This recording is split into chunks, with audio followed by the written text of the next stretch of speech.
Communication. C'est vraiment, lorsque je lisais la définition de ce mot, j'ai pu récolter une définition que je vous partage. Ça dit, la passion, c'est la souffrance, c'est un mouvement, c'est une agitation de l'âme, l'objet d'un penchant vif et persistant. J'avoue que de prime abord, en lisant cette définition, ça ne me parle pas. Mais quand j'ai réfléchi à ce que c'est que la passion, je me suis rendu compte que la passion est un sentiment qui est bien au-delà de l'amour. Et je vous assure que parfois, par amour, on est prêt à accepter même l'inacceptable. Parfois, par amour, on est prêt à tuer. Par amour, la Bible nous dit que Jésus s'est donné. Il a donné sa vie. Par amour, on peut tout supporter. Ça, ce sont les choses que l'amour nous pousse à faire. Mais la passion, c'est un cran dessus. C'est pas l'amour, mais ça nous pousse à faire encore plus de choses. La passion, c'est quelque chose d'intense. Je regardais la télé, je ne sais plus si c'est hier ou avant-hier. Toujours est-il qu'il y avait l'histoire d'un jeune homme. Il avait, à l'époque où il racontait son histoire, une trentaine, voire une quarantaine d'années. Et il disait qu'à l'âge de 18 ans, en fait, il a fait un accident qui l'a rendu tétraplégique, c'est-à-dire qu'il ne pouvait plus bouger ses membres. Il est en chaise roulante et même ses bras, il a fallu passer par une séance de rééducation pour qu'il les bouge à nouveau. Et cet homme-là avait une passion, c'était celle des voyages. Vous savez, les trucs extrêmes là, oh, chute, parachute, ça c'était sa passion. Et bien qu'étant en chaise roulante, il continuait de faire ça. Donc il allait par le monde, il fallait qu'il monte les sommets les plus hauts, qu'il saute je ne sais pas, en parachute. Et il aimait tellement qu'il s'est dit, je vais créer une association qui va permettre aux personnes handicapées de vivre ce que moi je peux vivre. C'est cela la passion. C'est qu'on a quelque chose qui nous dévore, qui fait qu'on est incapable de vivre sans. On est incapable de faire des choses sans ça. Il nous faut ces choses. Je vous assure que l'amour est un sentiment fort. Parfois, quand je regarde Jérémie, je dis, ah Seigneur. Ça veut dire que parfois, je n'ai pas envie de me lever le matin, ou je n'ai pas envie de faire des choses, mais je me dis à cause de Jérémie. Parce que j'ai de l'amour pour lui. Et je me dis, à cause de ce qu'au final, cet amour-là crée un lien de dépendance, crée un lien d'interdépendance, crée une responsabilité. Et ça me pousse à faire des choses. Mais la passion, moi j'ai une passion, venir à l'église. Et parfois je suis fatiguée. Parfois je me dis, ah le mercredi, mince, il faut que je cours. Je vous assure qu'aller chercher Jérémie à la crèche de Domir, c'est pas évident pour moi parce que je me coltine. Attendez que je compte le nombre d'escaliers. Un premier quand je sors de chez Fallounou, un deuxième quand je vais à la gare de Champs. Si je ne m'arrête pas à Noisy pour parfois le déposer, on m'épargne celui de Noisy. Bon, sinon, après, j'arrive à la gare de Neuilly. Mais je vous assure que les escaliers avec la poussette, ça fait réfléchir.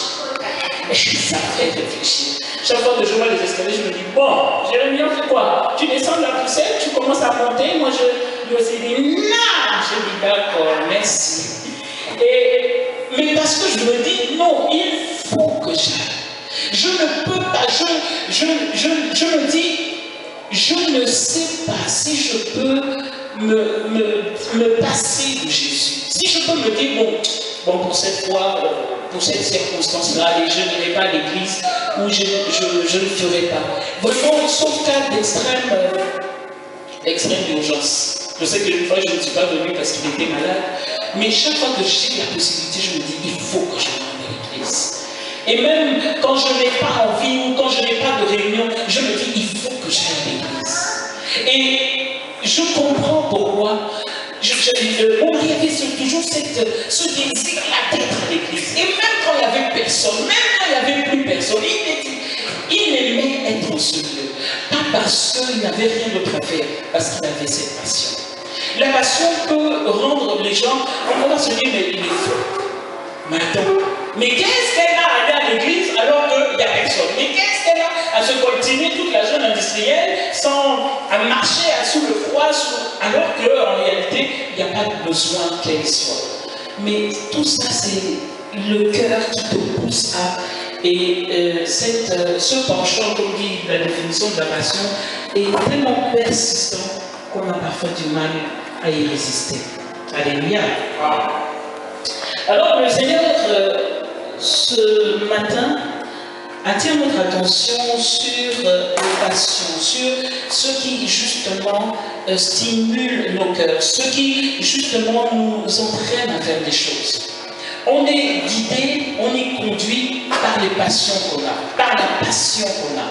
Si je me souviens qu'à une époque de ma vie, j'aimais beaucoup le cinéma. Non, j'étais chrétien, il n'y a pas de souci. Mais moi, c'était le ciné. Et je me rappelle que j'étais au Maroc et c'était pas très bien pour une fille de se balader, mais je tirais les frères, me disaient, pardon, accompagne-moi, il faut que j'aille au ciné. Parce que pour moi, il fallait que j'aille au ciné.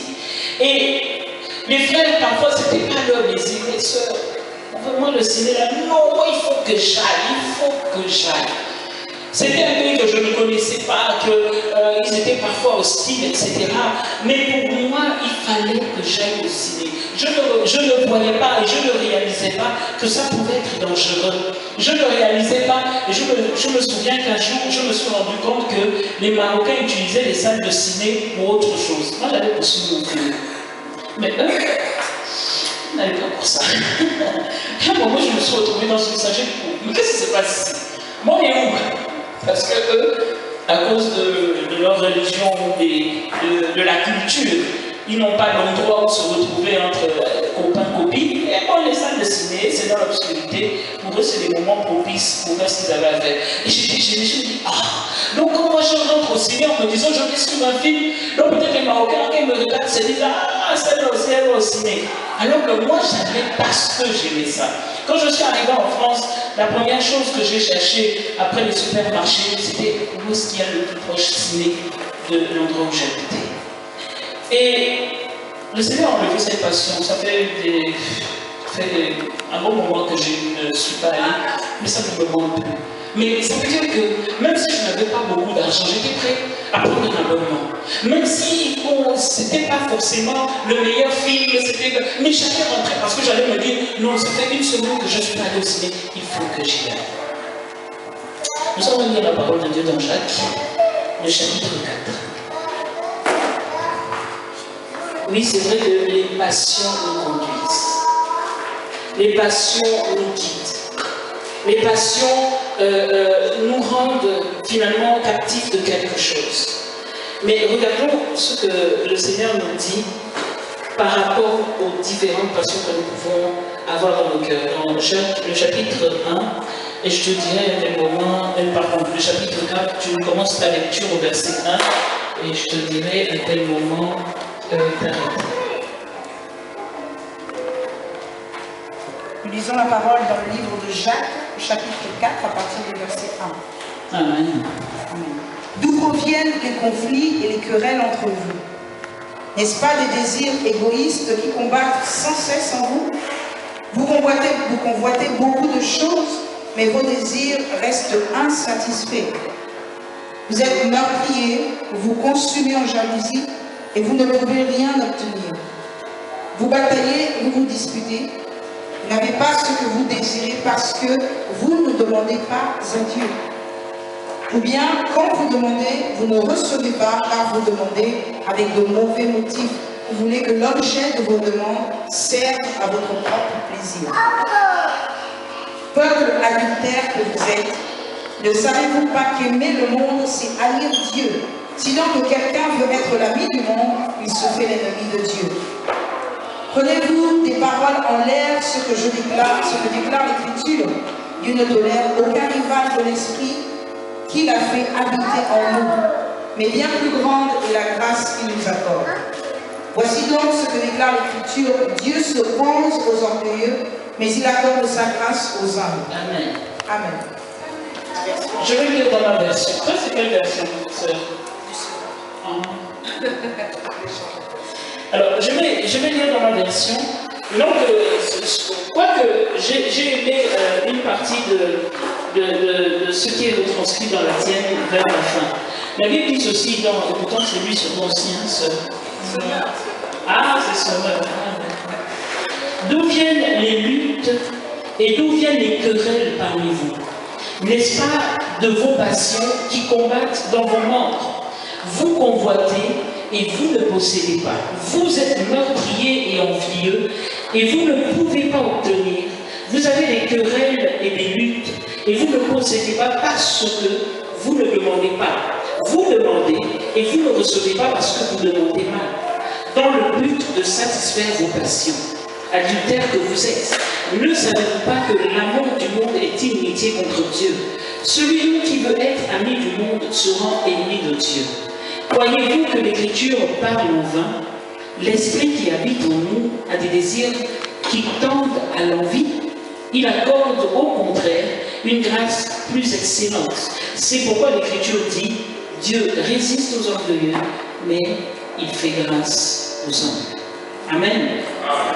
La Bible nous parle là des conséquences dans nos rapports de ce que la passion est capable de produire.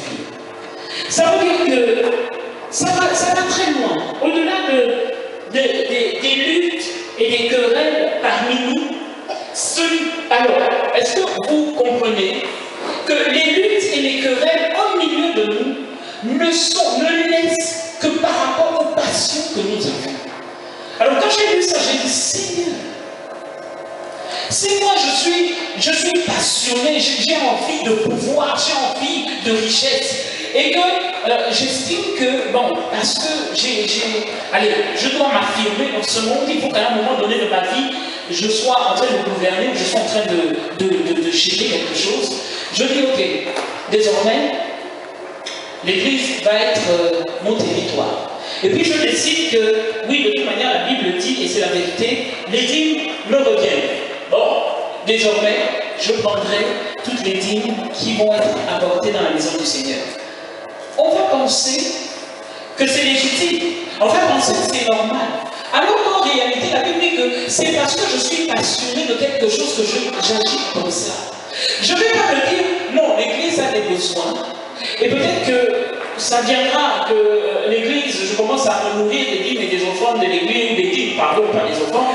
Mais pour l'instant, ce n'est pas ce qui doit prévaloir. Il faut privilégier les besoins de l'Église. Moi, je veux dire non. Besoin ou pas, moi, je dois aider.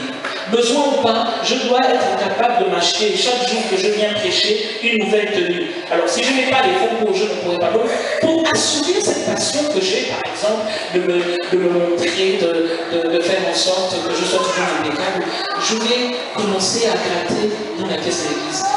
Les querelles et les luttes viennent de nos passions. Quelqu'un va me dire: ah, mais docteur, c'est vrai que c'est biblique, effectivement, la Bible nous recommande que les dîmes soient pour les conducteurs, mais est-ce que tu ne trouves pas que ce n'est peut-être pas le moment? Moi, je me dis non, je fais parce que j'ai décidé et c'est comme ça. Ma passion doit être nourrie. Et à cause de cela, je vais faire fi de toute la réalité, de toute la vérité qui entoure la situation. Et la Bible nous dit que c'est à cause de ça que dans nos rapports, les uns vis-à-vis des autres, il y a des querelles et des luttes. Ça veut dire que, autrement dit, si nos passions sont toutes tournées vers l'éternel, il n'y a pas de lutte et de querelles au milieu de nous. Amen. Si nos passions sont toutes tournées vers l'éternel, ça va beaucoup plus loin. La Bible dit: vous convoitez et vous ne possédez pas, vous êtes meurtriers, c'est dangereux et envieux, et vous ne pouvez pas obtenir. Vous avez des querelles et des luttes et vous ne possédez pas parce que vous ne demandez pas. Vous demandez et vous ne recevez pas. Ça veut dire qu'on va être dans un moment où on va décréter, l'Église s'élève, on va décréter 100 jours de jeûne et prière. 100 jours, pendant 100 jours, va prier, on va jeûner, afin que le Seigneur fasse quelque chose dans l'église. On va jeûner, prier 100 jours. Mais si nos cœurs, si nos passions, si ce qui nous fait bouger en réalité n'est pas concentré sur le Seigneur, ça ne va rien produire. On va demander, mais on ne va pas recevoir. J'ai dit, waouh, Seigneur, à cause de nos passions. J'ai dit, mais attends, Seigneur, ça va si loin de ça. Et la Bible on viendrait même meurtrier.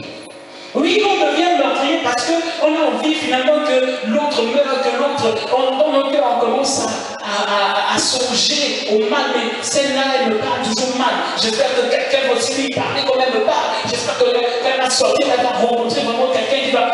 On commence dans nos cœurs à fomenter quelque chose de mauvais vis-à-vis de l'autre et on devient meurtrier. La Bible dit celui qui dit à son frère qu'il est mabou.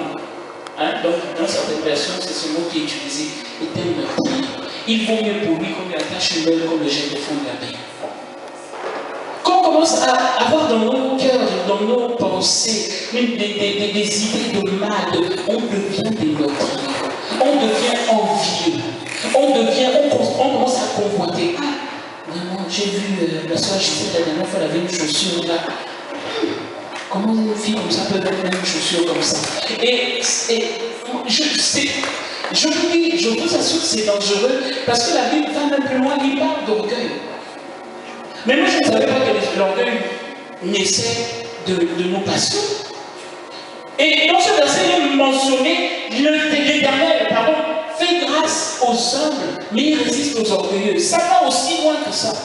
Ça veut dire que l'orgueil peut naître dans mon cœur juste à cause d'une passion. Je suis passionné de voiture, je vois que Dani a une voiture là terrible. Mais comment ça se fait? Pourquoi moi je n'ai pas? Qu'est-ce que Dani a plus que moi? Pourquoi? Comment il a fait pour obtenir Dani? Tu as fait ça où? Tu as eu ça comment? Mais l'argent là, tu avais eu ça.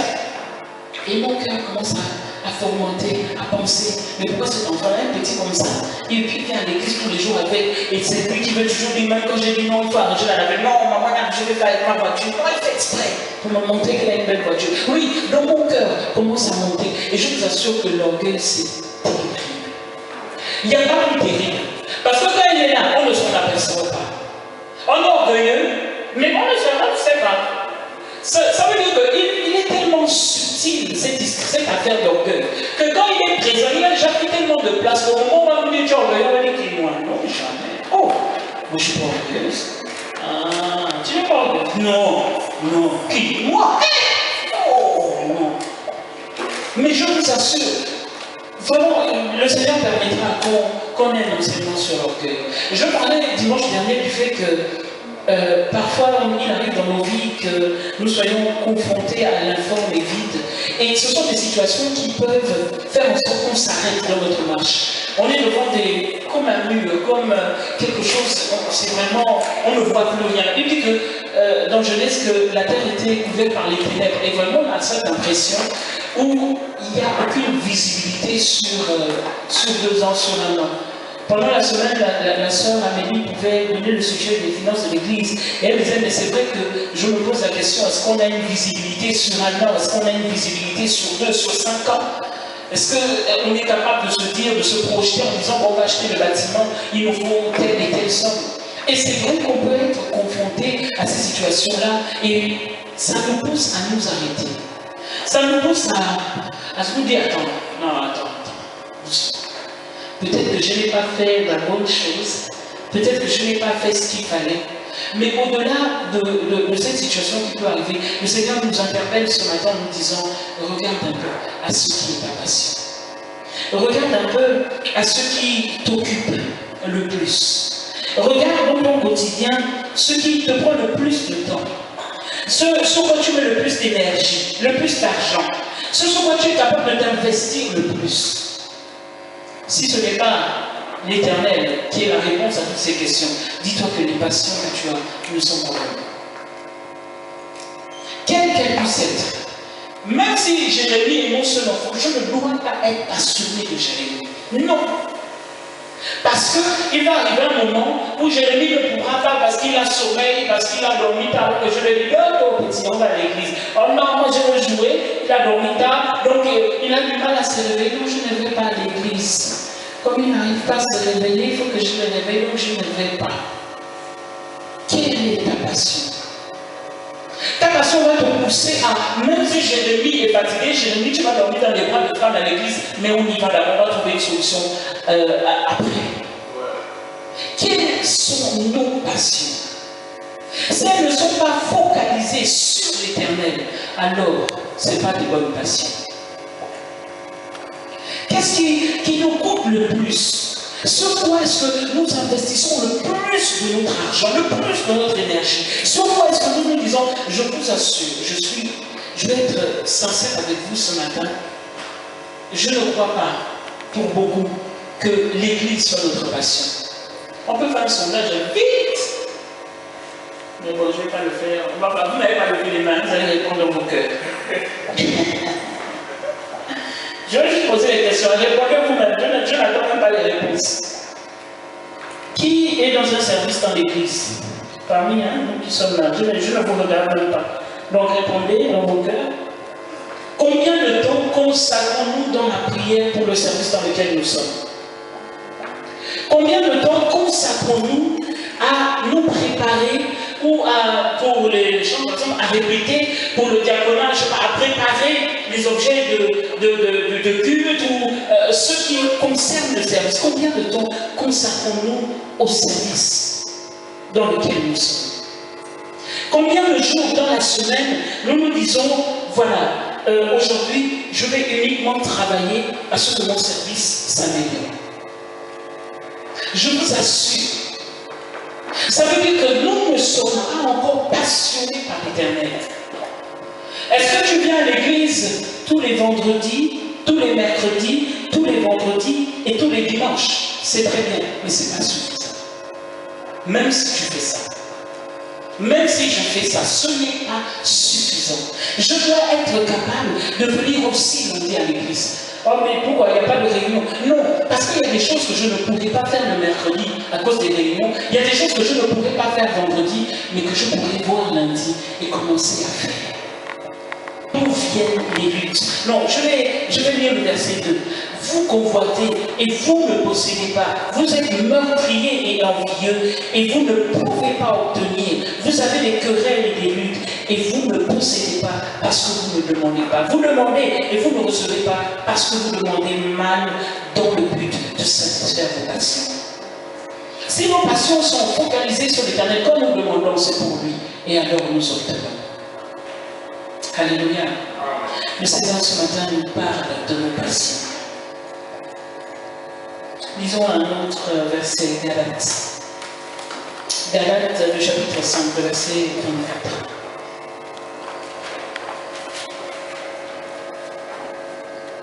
24. Non, on va d'abord lire 1 Thessaloniciens.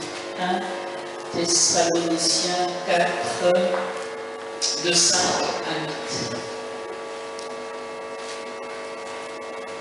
Nous allons voir les conséquences de ces passions qui parfois nous entraînent sur des chemins qui sont complètement à l'opposé de ce que le Seigneur veut. 1 Thessaloniciens 4,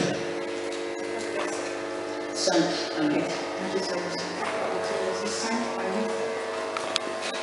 Semble livré à la passion du désir comme les membres des autres peuples qui ne connaissent pas Dieu.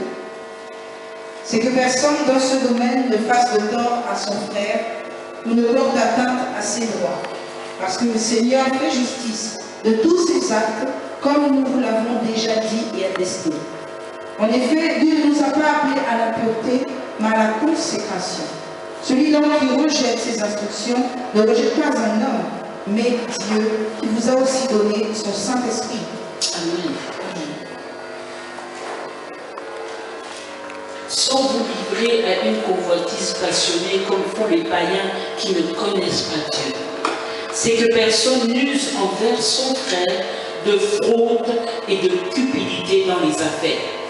Parce que le Seigneur tire vengeance de toutes ces choses comme nous l'avons déjà dit, et comme nous vous l'avons déjà dit et attesté. Car Dieu ne nous a pas appelés à l'impureté, mais à la sanctification. Celui donc qui rejette ses préceptes ne rejette pas un homme, mais Dieu qui vous a aussi donné son Saint-Esprit. Donc, même dans les affaires, le Seigneur nous dit que par nos passions, nous pouvons passer à côté de la bénédiction de l'Éternel. Il est même dans nos affaires que nous n'usions pas les uns vis-à-vis des autres de fraude, de cupidité. Tout ça à cause de la passion. Ah, j'aime l'argent. Ah, moi j'aime l'argent. Donc, si je dois vendre à Christian, même si à ce moment-là je peux lui donner, je lui dis non, bon, tu me donnes quand même 100 €. Mais, maman, c'est quelque chose, c'est pas normalement toi qui as. Non, mais quoi, même comme c'est moi qui t'ai donné, tu me donnes 100 €. Tu me donnes 100 € si tu veux que je te donne cette histoire-là.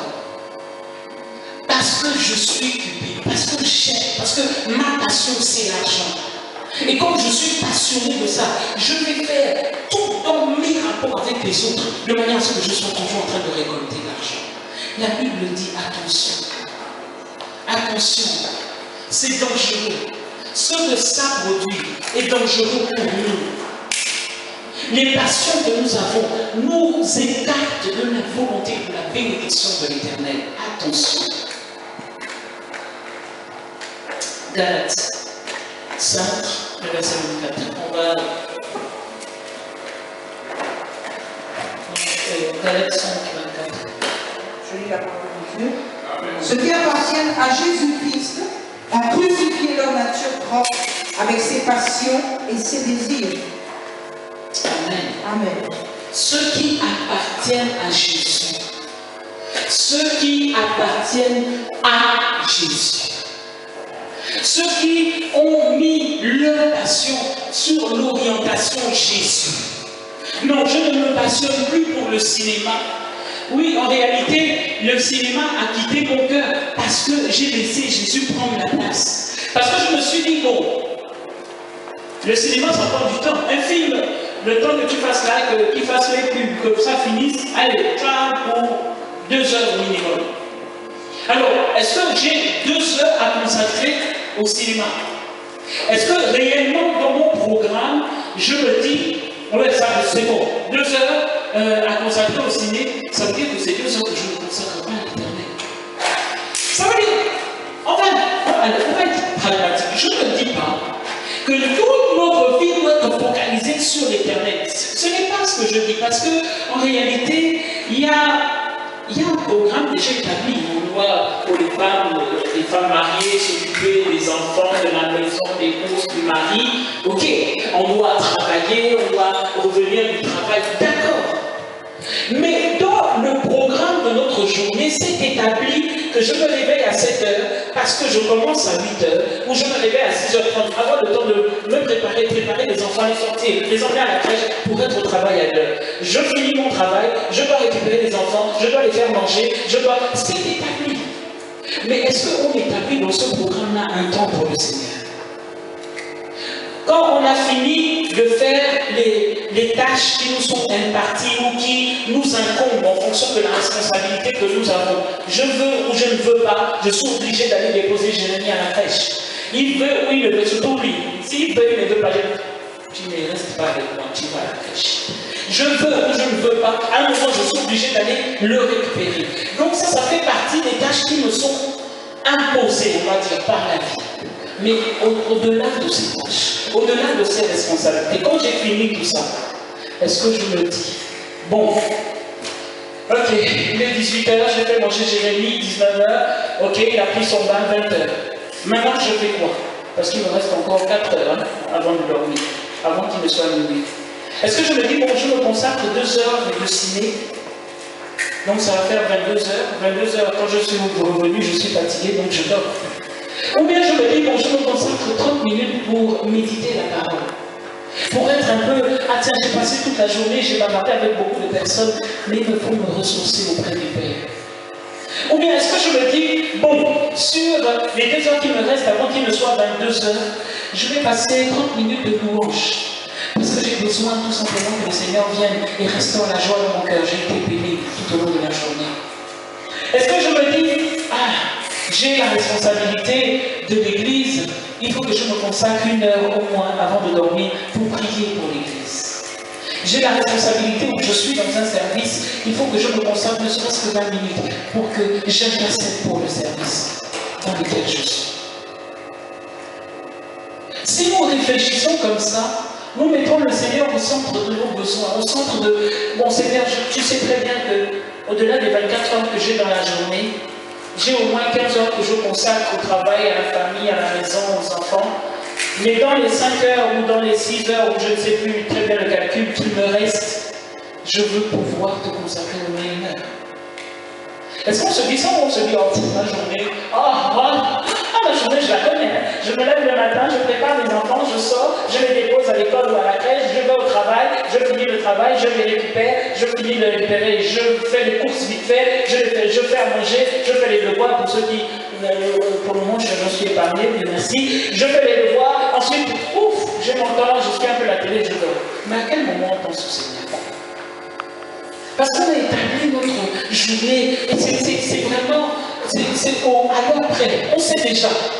Oh, je sais que Dani, vers 17h, il est dans le train, il est en train de rentrer chez lui. Donc si je l'appelle, oui Dani, oui je sais, je suis dans le train. Mais écoute, dès que tu arrives, rappelle-moi, parce que là ça va couper, ok. On a établi nos journées, personne ne va venir nous faire déroger, à moins qu'on soit malade. Ah non, moi si je veux au travail, c'est que je suis malade, parce que je sais qu'il faut que je gagne ma vie. Le Seigneur dit, chacun va manger à la sueur de son front. Arrête. Tu as envie de nourrir une passion. Tu nourris une passion, non, parce que je dois acheter ma voiture. Donc il faut que je travaille pour prendre le crédit. Si, dis la vérité. Non, je dois acheter ma maison. Donc pour avoir la maison, le banquier m'a dit, il faut que j'économise au moins tant d'argent. Oui, c'est cela qui te motive chaque matin.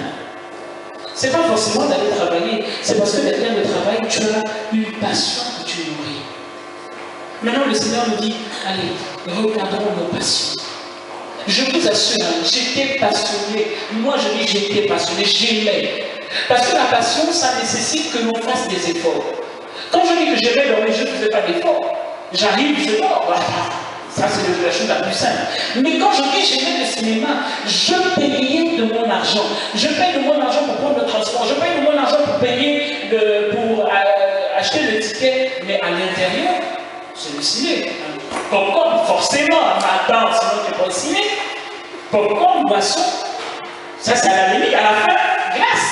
Ah ben alors, c'est important. Ça, c'est pour une bonne séance de ciné. Mais non, mais sinon tu vas pas au ciné, va à la maison, tu suis tranquille, il plaît, machin, non. Et toutes ces choses, je les faisais, ça me coûtait de l'argent, mais je le faisais parce que j'aimais ça. Et à un moment donné, je n'ai plus trouvé la place pour ça, parce que ça me prend du temps. J'ai dit, Seigneur, qu'est-ce que je... Ah oui, j'ai envie de se faire. Ah, 2 heures. Mais non, non, je ne peux pas, parce que je ne peux pas appeler, je ne peux pas répondre au téléphone. Oui, tu suis un film au ciné, tu ne vas pas t'amuser à... Bon, ok, la prochaine fois.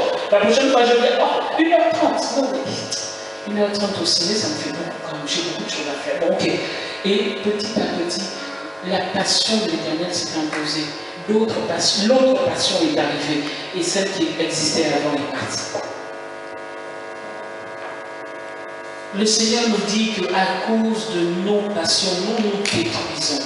Nous devenons meurtriers les uns pour les autres. Meurtriers parce qu'effectivement, nous ne prions pas les uns pour les autres, nous n'avons pas le temps de ça. Au-delà même de l'envie, de la convoitise pour X ou Y, mais on a une responsabilité, c'est de prier pour nos frères. On a une responsabilité, c'est de prier pour nos sœurs. Là encore, répondez dans vos cœurs, combien sont allés voir la sœur Catherine? Elle a fait un accident, et je l'ai dit ici. Répondez dans vos cœurs, combien ont appelé Pamela? Peut-être qu'on peut se dire que le nom c'est trop loin. Mais qu'est-ce qui a occupé pendant tout le temps que... Bon, comme la sœur Clarisse est là, bon, là, vous allez lui répondre à la fin, qui allait la visiter, elle a perdu son frère. Ah oui, je vous assure que ça peut paraître anodin. Moi, personnellement, j'avoue. Ah, moi, maintenant, je ne casse plus. J'avoue. C'est vrai que ce n'était pas quelque chose que je trouvais important. Non, je ne trouvais pas important, ou du moins, je considérais que de toute manière, si l'apôtre avait appelé, il avait appelé pour nous deux. Et donc, c'est bon. S'il appelle quelqu'un qui est malade, s'il va rendre visite, ok, c'est fait, il l'a fait en notre nom. Mais je vous assure, je me suis retrouvé à l'hôpital. Moi, je n'aime pas les hôpitaux. Pour la première fois de ma vie, je me retrouve hospitalisé à Fontainebleau. Mon cher, Fontainebleau, et qui va venir à Fontainebleau? C'est après le lait, non, tu n'es non. Ça veut dire que même moi-même, quand j'ai venu à Fontainebleau, me regarder, quel frère va venir jusque là-bas? Et j'ai compris, parce que moi, ça veut dire, j'étais allé à l'hôpital parce que j'avais une tension qui ne me baissait pas. Mais ça, j'avais plus de tension à l'hôpital parce que je m'en avais juste marre au bout du deuxième jour. J'ai dit, je sors quand. Mais quand madame vous tension, j'ai dit, l'enfant, j'ai dit oui, d'accord, tout ça j'ai compris, mais je sors quand. Mais plus je restais, plus je dépérissais, plus je déprimais. Et le fait que je n'avais pas de visite était compliqué. Je dis, oui, à un moment, je ne peux pas en vouloir à quelqu'un, mais c'est Fontainebleau. Attends, sois sérieux, c'est Fontainebleau. Le temps que tu prennes le train pour arriver, il est déjà 17h, il faut que tu t'occupes des enfants, donc tu as eu ce temps de venir, de repartir. Tout ce trajet-là, je vais venir. Bon, je vais venir, merci, au revoir, et puis repartir, ça ne sert à rien. Mais j'ai compris l'importance des coups de fil, parce que heureusement qu'il y en avait qui pensaient à m'appeler. J'ai compris l'importance que quand on est dans des moments, des situations de faiblesse, on a besoin de se. Mais là, je parle d'une faiblesse qui est physique, qui se voit. Mais il y a des faiblesses spirituelles. Il y a des moments où on passe par des moments où on est au plus bas. Mais s'il n'y a personne parmi les frères et les sœurs, vous attendez que quelqu'un dise c'est bien prier pour un frère ou une sœur. Ou bien quelqu'un de, je ne sais pas, Champigny. Viens prier pour un frère ou une sœur de l'église de Neuilly. Mais si on ne prie pas les uns pour les autres, on est vraiment des meurtriers. Si je ne pense pas à ma soeur, et il va là, tiens, ça fait deux dimanches que je n'ai pas vu le Seigneur, quelle qu'en soit la raison, béni là-haut. On n'a pas besoin, et on va le voir. C'est pas que. On va le lire dans Jacques 5. Et on n'a pas besoin de passer 20 ans dans la prière pour qu'elle soit efficace. Ce n'est pas ça, c'est faux. C'est un faux enseignement. Oui, il y a des prières qui nécessitent qu'on passe par des moments, mais ce n'est pas obligatoire que le jeûne va développer quelque chose, c'est faux. Ce n'est pas obligatoire que quand tu vas passer 1 heure de prière pour quelqu'un, c'est là que le Seigneur va répondre, pas quand tu vas passer 10 minutes. Je vous assure que c'est faux. Lisons-le dans Jacques 5, le verset 17. Tu vas prendre le 17. Tu prends.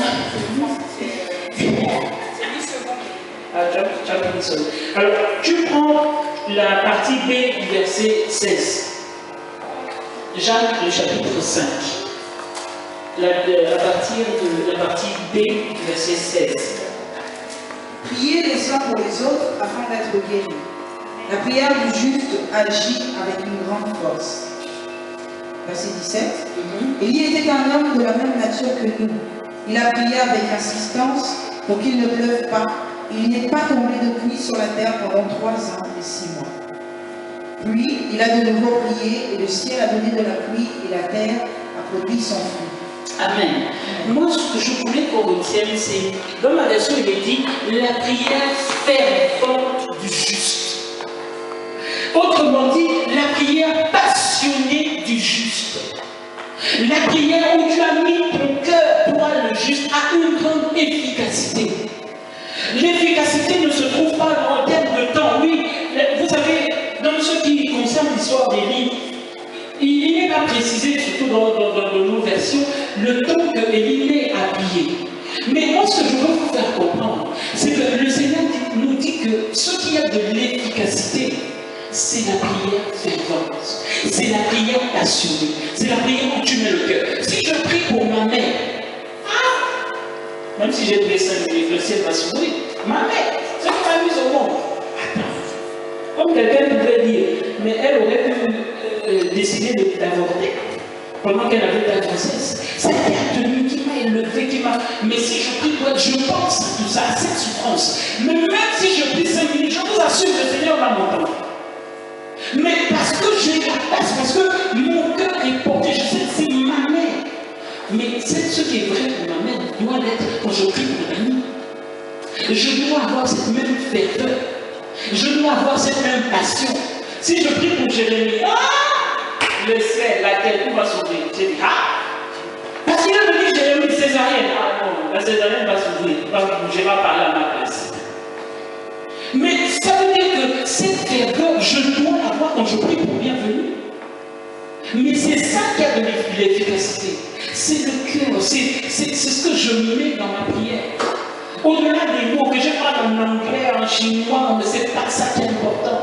Que je sache aligner les mots, ce n'est pas ça. Vous savez, la Bible dit que Anne s'est retrouvée dans le temple, elle ne parlait même pas. Elle était seulement en train de murmurer dans son cœur, de parler dans son cœur. Mais pourtant, cette prière-là, c'est celle-là qui a marché. Pendant qu'elle criait, oh Seigneur, personne n'a intervenu. Au moment où elle s'arrête de crier, où elle s'arrête de parler, qu'elle commence tout simplement, parce que là, le cœur est en train de parler au Seigneur, le Seigneur se manifeste. C'est cette prière qui a de l'efficacité. Mais c'est cette prière que le Seigneur me demande. Mets de la passion dans ce que tu fais.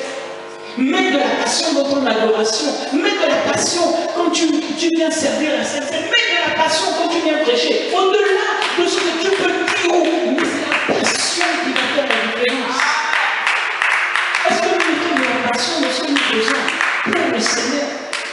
Parce que je sais que le Seigneur est ma passion. Quand je fais les choses pour lui, je dois le faire de manière que ce soit pas bien, mais excellent. Excellent. Pas bien, non, je vais faire, bon, on va faire le minimum, on va faire ce qu'on peut. Non! Pour qui? Vous savez, quand un président de la République va venir, ou quand une autorité, un ambassadeur va venir, ça se prépare. On commence à aligner les tapis, on achète des tapis rouges, on prend des personnes qui doivent venir vérifier que le lieu est sécurisé, que tout répond aux normes. Parce qu'on se dit, on fait quelque chose pour quelqu'un d'important. Mais comment ça se fait que quand on fait des choses pour notre roi, on se dit, bon, on va faire ce qu'on veut. Mais non, Seigneur, je ne veux pas seulement faire ce que je peux. Je veux faire de manière excellente. Maintenant, si je n'arrive pas à l'excellence, je vais m'arrêter au bien. Mais si déjà je me focalise sur le bien, je ne vais pas faire bien, je vais faire moins bien. Alléluia. Que ce que nous faisons, que nous mettions la passion, pas pour un homme, pas pour la chair. La Bible dit que ceux qui sont en Jésus, ceux qui sont à Jésus, ceux qui véritablement disent, Seigneur, vous savez, ceux qui sont à Jésus, c'est ceux qui se disent, viens, prends mon cœur, prends mon âme, prends mon corps, prends tout. C'est ceux-là qui sont à Jésus. Je suis à, je ne suis pas pour. On dit, je suis pour François Hollande. Ça veut dire que François Hollande est devant, je me tiens à côté. Si François Hollande commence à déconner, je dis, non, je suis pour Sarkozy. Mais quand je dis je suis à, ça veut dire que tout mon être est pour lui. Ça veut dire qu'il dit oui, j'ai dit, oh, je ne comprends pas tout, mais je suis obligé de dire oui, parce que je suis pour toi. Amen. Que nous mettions de la passion dans ce que nous faisons. Que notre passion ne soit plus sur des choses de la chair. Que non, moi, si je ne suis pas là, une fête. Excusez-moi, mais les Congolais, les fêtes.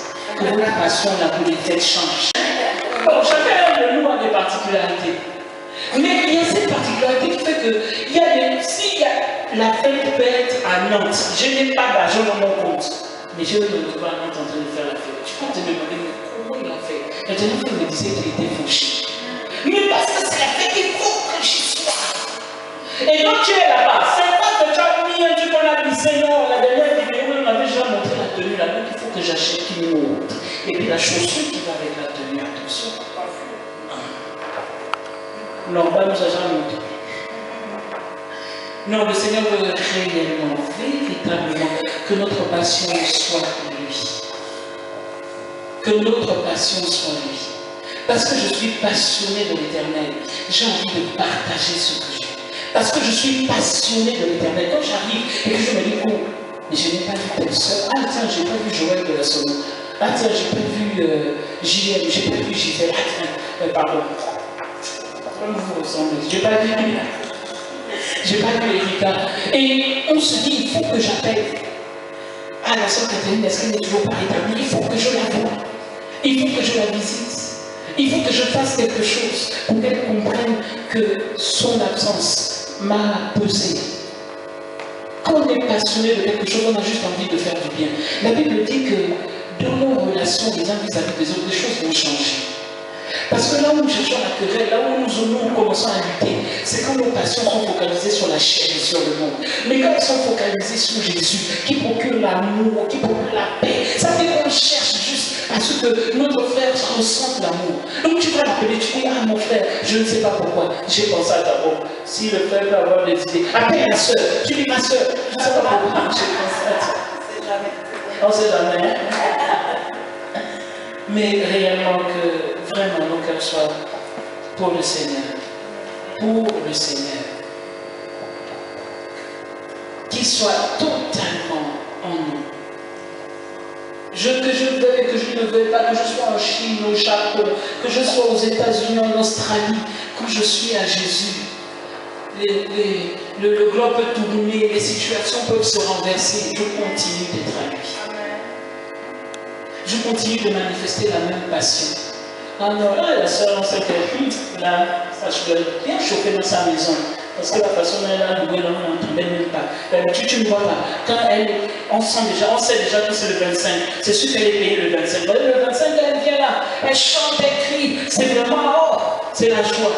Mais à partir du 1er, du 5, tu sens que l'argent dans le compte a déjà fini. Les problèmes commencent à les factures. Là, la soeur, quand elle vient chanter, c'est plus avec autant de zèle. La passion que nous avons ne dépend pas de ce que les situations soient favorables ou pas. Ne dépend pas de ce que j'ai ou je n'ai pas. Non. Chaque jour qu'on me voit, moi, chaque jour que je vois la soeur, moi, pour moi, la soeur Amélie n'a jamais eu de problème. C'est quand elle fait des témoignages, elle aussi. Parce qu'elle dit que qui neige, elle va avoir la même joie. Tu vois, je me dis, mais comment elle fait? Mais je vous assure qu'on est passionné de l'Éternel. Elle veut dire cela le dimanche en réunion. Parfois, je faisais les choses pour me trouver comme une folle. Oui. Oh, c'est la modèle. Ah, vraiment, ma soeur. Oui, elle peut paraître folle. Mais parce que son cœur déborde de passion pour quelqu'un. Moi, si vous êtes resté avec moi 1 heure, que je n'ai pas parlé de Jérémie.